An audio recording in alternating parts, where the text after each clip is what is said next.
This shouldn't surprise you, but political indoctrination and religious indoctrination go hand in hand. The psychological mechanisms infused in both kinds of indoctrination are the same. Keeping people controlled, complacent, and compliant appears to take many forms throughout the ages, but there are underlying concepts that ring true in these efforts no matter what. And that's what we'll be talking about in this segment of The Kayse Melone Show. Welcome back to The Kayse Melone Show. My name is Kayse Melone, and I'm so glad you're here. For over a decade now, I've considered myself an ex-Christian, or more specifically, an ex-evangelical Christian. You see, I was raised in a religiously fundamentalist environment. What does that mean? Well, it means that I believed in the Bible, and that it was the literal word of God, he, him pronouns. I believed that heaven and hell were real places. I believed in Satan and demons, and it went a lot further than that. I believed that God had chosen the Jewish people to be his favorites.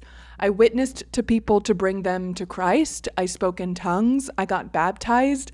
I was, in short, in a cult. So once I left Christianity, I spent this past decade really navigating what that meant.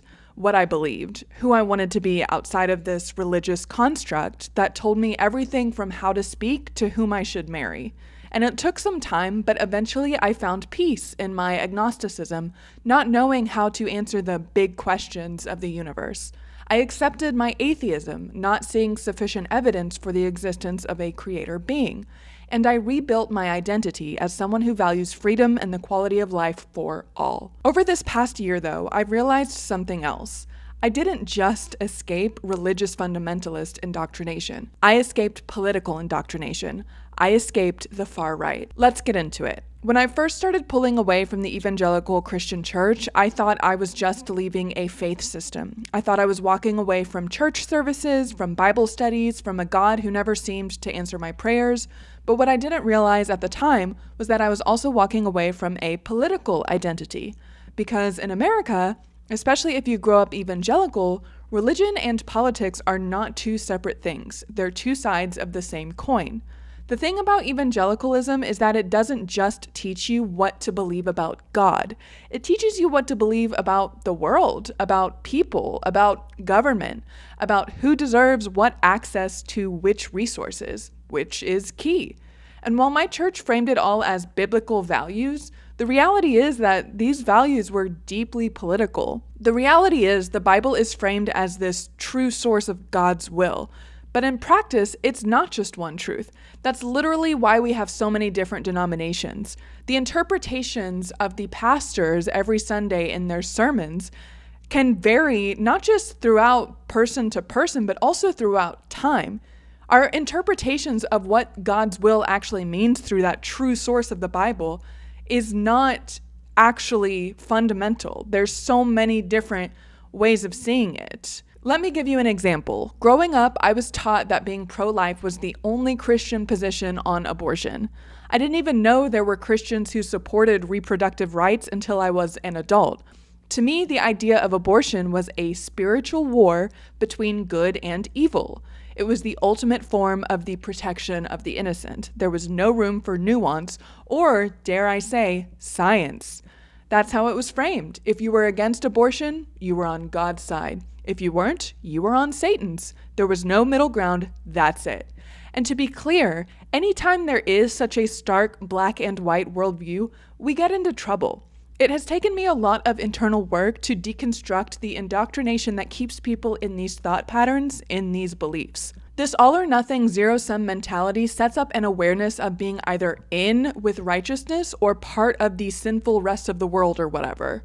Since I'm generally a functioning adult, though, I do now realize and honor the complexity of the human experience. I know that everyone's backgrounds and personal experiences make up the way they view the world and the way they think it should be run. I can hold space for people who think differently than me, and I'm committed to building a new society in which we are all equally validated, heard, and safe. But these personal values of mine were not possible when I saw certain people as literal forces for evil, for the devil. Abortion is just one example of many, but it's a good one. If you supported any form of abortion, in my mind, I immediately discounted you because my education taught me that it was a matter not just of standing up for what's right, but a matter of my eternal soul ending up in heaven or hell. Which, by the way, is why religious fundamentalist people are so terrified of even considering the points of views of people different than them. Which is not a coincidence. This was the product of decades of deliberate organizing. Starting in the 1970s, evangelical leaders like Jerry Falwell, Pat Robertson, and others formed what became known as the religious right. They saw an opportunity to harness the growing fear among white Christians, fear of the civil rights movement, fear of feminism, fear of cultural change, and translate it into political power. Historians like Kristen Kobes-Dumais, in her book Jesus and John Wayne, show how evangelicals remade Christianity into something masculine, militaristic, and nationalistic. Christianity became not just about saving souls, but about saving America. And it worked. The religious right mobilized millions of voters who might not have otherwise cared about politics. They told people that voting Republican wasn't just a political choice, it was a moral duty. By the time Ronald Reagan ran for president in 1980, the alliance between white evangelicals and the Republican Party was cemented. Reagan himself wasn't a particularly devout Christian, but he knew how to speak their language. He promised to defend family values, to protect prayer in schools, and to stand against abortion and gay rights. Evangelicals delivered their votes, and in return, they got a seat at the table of political power. And by the way, this was not the first time Christianity and white nationalism specifically went hand in hand in the United States. Did you know that of the 4 majorly studied waves of the Ku Klux Klan, the second wave was the most powerful and had the most members, reporting around 3 to 5 million members in the beginning of the 20th century. And they had 3 main pillars of beliefs that they were promoting. Yes, bigotry/racism, Americanism, and guess what? Protestant Christianity. But I digress. In the churches where people like me grew up, all of this history was completely invisible. Nobody told me about Jerry Falwell's moral majority or the backroom deals between pastors and politicians. All I knew was that God wanted me to vote Republican. God wanted me to oppose abortion, oppose gay marriage, support Israel, and stand for quote-unquote freedom, which conveniently always meant free markets and capitalism. There's this myth I've seen people mention when it comes to the intertwining of political and religious indoctrination. Technically, pastors are not legally allowed to endorse a specific political candidate or political party from the pulpit when they preach on Sundays. But I can promise you, that does not mean political conversations were never happening in the church. My pastor was totally allowed to talk about whether or not homosexuality was moral in the eyes of God, he, him pronouns. Looking back now, I can see how seamlessly religion and politics were fused together in my mind. I didn't think of them as 2 separate categories. To me, being a good Christian automatically meant being a conservative, and that's how indoctrination works, right? You don't question what you're taught. You're taught what to think, not how to think. Sociologist Robert Bellah has a concept called civil religion. It's the idea that every nation has a kind of religion built out of national symbols, myths, and rituals. In the United States, our civil religion blends patriotism with Christianity. Think about it. "In God we trust" is on our money. Politicians end speeches with "God bless America." The American flag is often displayed right next to the Christian cross in churches. Growing up, I didn't just learn to worship God, I learned to worship America, literally framed as God's country. I was taught how lucky I was that I was living in God's country because that meant I was free. And it took me the majority of my adulthood to unlearn all of that once I recognized that, in actuality, some people in this country have always been freer than others. And when you worship an entire nation like this, it makes sense to believe that America's enemies are God's enemies. That's how you end up supporting wars overseas, or harsh immigration policies, or unconditional military aid to Israel. It all feels spiritual, that's what you're taught, when really, it's political. Psychologically, this fusion is very powerful because it taps into what social psychologists call social identity theory. Humans naturally categorize themselves into in-groups and out-groups. This is an evolutionary survival mechanism. Being evangelical meant belonging to the in-group when I was growing up, or the chosen people of God. And by extension, of course, that meant Republicans, conservatives, and nationalists were also part of that in-group. Liberals, atheists, Muslims, LGBTQ people, those were the out group, the enemies. This is why I say leaving evangelicalism wasn't just leaving a faith. It was leaving an entire identity, political or otherwise. When you're raised in a system that tells you your entire worldview is ordained by God, you don't question whether those beliefs might actually be Republican talking points. You just assume that they're truth, absolute truth, and anyone who disagrees is deceived, demonic, or dangerous. I remember being a teenager and hearing that Democrats wanted to take away my religious freedom. I had no idea what that even meant, but it scared me, as was the point of those messages. I was constantly hearing about these liberal Hollywood elites who wanted to take my guns and kill unborn babies. Looking back, I can see how it was all just fear-mongering. But at the time, I believed it with my whole heart. Because when your spiritual leaders tell you that something is true, and when your entire community repeats it, it doesn't feel like propaganda at all. It just feels like the way things are. And that's the scary thing about indoctrination. You don't know you're indoctrinated until you start to wake up. Those first real honest questions about your own indoctrination, they're pretty unnerving. It's not easy to question whether everything you've ever been taught was a lie to keep you complacent, compliant, and controlled. So when I finally began questioning my religious beliefs, the political ones started unraveling too. I realized that my so-called biblical values lined up perfectly with Republican talking points, and I found that a bit interesting. Not because the Bible says so, trust me, the Bible says a lot of contradictory things, but because decades of political operatives had trained evangelicals to equate conservatism with Christianity. This is literally verifiable, and I've covered it extensively on my platform. Escaping evangelicalism meant escaping that authoritative political identity too. And that's when I began to see the bigger picture, that what I thought was faith was really about power that I was giving away to my religious leaders and also the men in my life, but that's a story for another day. Once you see all of this, you really can't unsee it. When I talk about my time in evangelical Christianity, I sometimes call it a cult, and I don't say that lightly. I know that not every Christian church is the same. I know not every believer is brainwashed or manipulative, but the psychological structures that shaped my entire life growing up, they looked an awful lot like what psychologists and sociologists identify in high-control, cultish groups. So let's talk about indoctrination in more depth. What does it mean? Indoctrination isn't just about being taught something. It's about being taught it in such a way that you can't question it, and your entire sense of identity tied up in one system. And once you understand the psychology of indoctrination, you start to see how easy it is for someone to slide from fundamentalist religion into far-right politics. Indoctrination also relies on obedience. The most famous study on this is Stanley Milgram's obedience experiments in the 1960s. Participants were told to administer electric shocks to another person who was actually an actor. Most people, about 65%, went all the way up to the highest voltage, even when the person screamed in pain, just because an authority figure in a lab coat told them to. Now, this study was originally conducted in order to understand why so many people in Nazi Germany later claimed that they were just following orders, even though the behaviors of violence and discrimination didn't align with their personal beliefs. And I think we can also relate this to a lot of other things going on right now, but also high-control religions like evangelical Christianity. Because I know that the people I grew up with were good, kind-hearted people.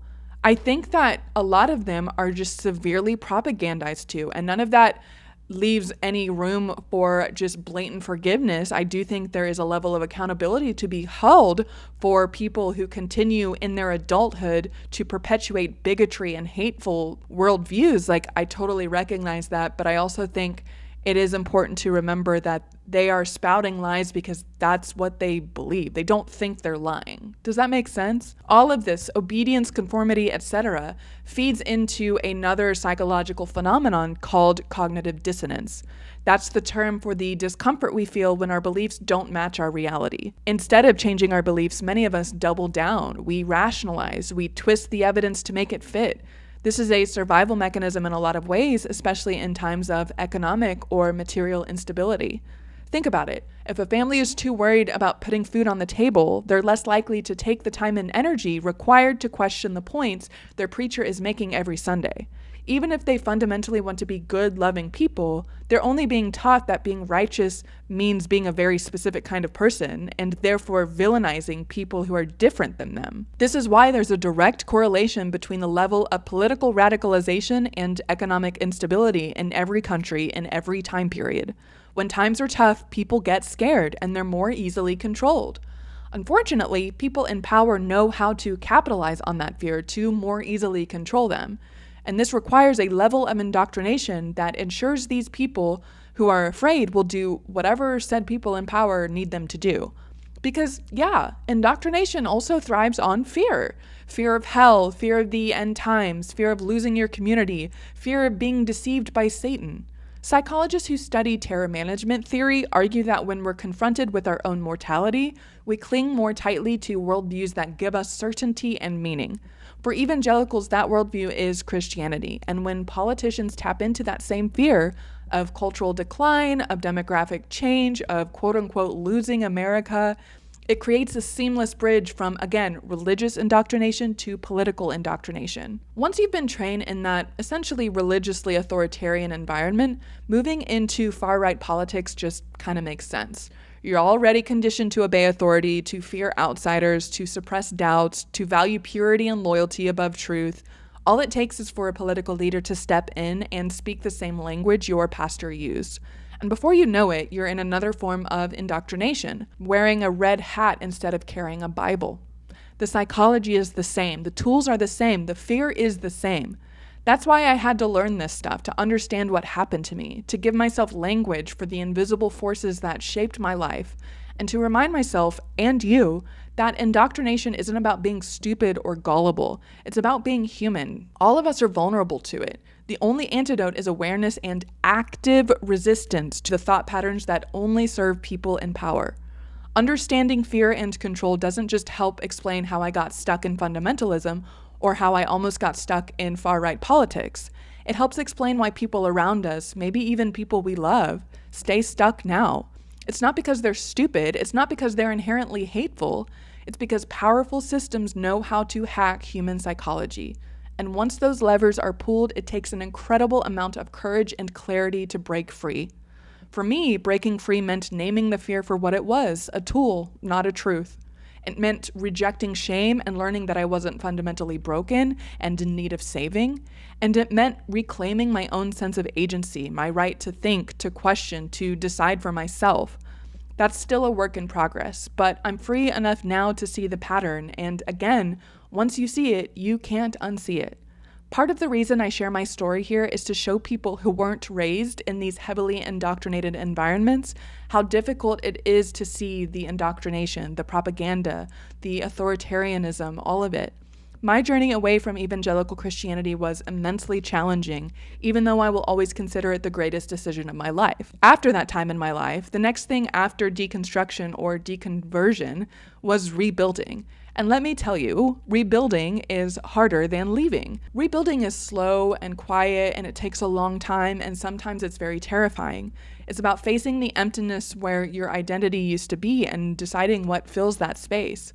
So once I started deconstructing, I realized something pretty crucial. I had spent decades avoiding ambiguity and complexity. In fundamentalism and far-right politics, ambiguity is considered to be dangerous. There are clear rules, clear enemies, clear truths. That's what absolute truth is. But real life outside that world is messy. People aren't wholly good or evil. Systems aren't neatly right or wrong. Certainty shouldn't be prioritized above all else. I really push back on the idea of objective truth, even though I consider myself an atheist now. Learning to sit with uncertainty was one of the hardest parts of rebuilding for me, but it has allowed me to hold so much more of the complexity of the human experience. I had to accept that I might never know all the answers to questions about morality, politics, or even the meaning of life, but that uncertainty was in its own way liberating, and it's an ongoing process. I always say that deconstruction of all major hierarchies, so patriarchy, white supremacy, organized religion, and capitalism, unlearning all of those systems is an ongoing journey, not a singular destination. This approach has allowed me to embrace pluralism, the idea that multiple perspectives can coexist, and that engaging with them doesn't threaten me or my identity or my safety. Studies on post-traumatic growth, which examine how people find meaning after leaving high-control groups like evangelical Christianity, show that embracing complexity and ambiguity is a key component of recovery. In other words, rebuilding identity isn't just about rejecting old beliefs or clinging to new ones as if they're the end-all be-all. It's about learning to tolerate the discomfort of not having all the answers and finding freedom in that space. In fact, one of the biggest challenges after leaving any insular belief system is the loss of community. When you leave a high-control group, you often leave your friends, your social networks, and sometimes your family. And that vacuum, that emptiness can be terrifying. Without feeling like you're belonging, it's easy to feel adrift or to get pulled into another rigid ideology simply to regain that sense of community. So another shift I had to make was a very emotional one. Leaving the religious right and fundamentalism required me to learn empathy outside of tribal perspectives. For years, I had been trained to see people as us or them, righteous or dangerous, and it's still kind of hard to get rid of that kind of thinking. But that kind of thinking makes compassion almost impossible. But if I wanted to rebuild my moral identity, who I was, I had to work at this.